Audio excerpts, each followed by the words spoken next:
నమస్కారం అండి. ఈనాటి కమ్మని కథ పేరు నది గర్వం సముద్రుడి పాఠం. వినిపిస్తున్నది మీ విజయభాస్కర్. అనగనగా ఒక పెద్ద అడవి గుండా ప్రవహించే ఒక అందమైన నది ఉంది. అది కొండల్లో పుట్టి లోయల గుండా ప్రయాణిస్తూ దారిలో ఉన్న ఎందరో పశుపక్షాదుల దాహాన్ని తీరుస్తూ ఎన్నో గ్రామాల పొలాలను పండిస్తూ సాగిపోతూ ఉంటుంది. అందరూ ఆ నదిని మెచ్చుకునేవారు. రోజులు గడుస్తున్న కొద్దీ నదికి కొంచెం గర్వం పెరిగింది. నేను ఎంత శక్తివంతురాల్ని, నా నీటి వల్లే ఈ ప్రకృతి ఇంత పచ్చగా ఉంది, నేను అనుకుంటే పెద్ద పెద్ద చెట్లను సైతం వేళ్లతో సహా పెకిలించి నా ప్రవాహంతో కొట్టుకుపోయేలా చేయగలను, నన్ను ఎదిరించే శక్తి భూమిపై ఎవరికీ లేదు అని మురిసిపోయేది. ఒకరోజు ఆ నది సముద్రంలో కలవడానికి చేరువలో ఉంది.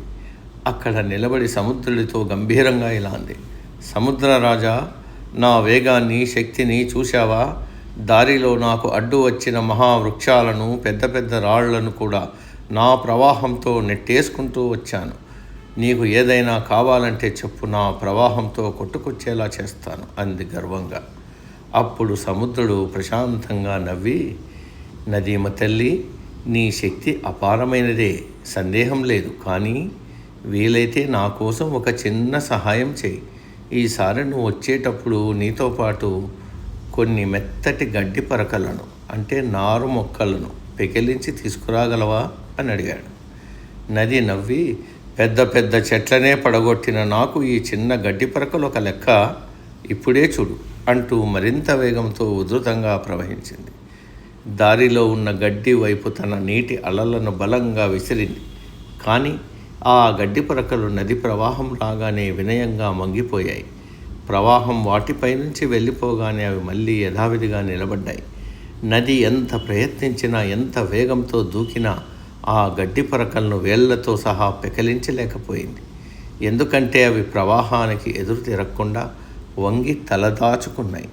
కానీ అదే సమయంలో పక్కనే గర్వంగా నిలబడిన ఒక పెద్ద మామిడి చెట్టు నది ప్రవాహాన్ని తట్టుకోలేక వేళ్లతో సహా కూలిపోయింది.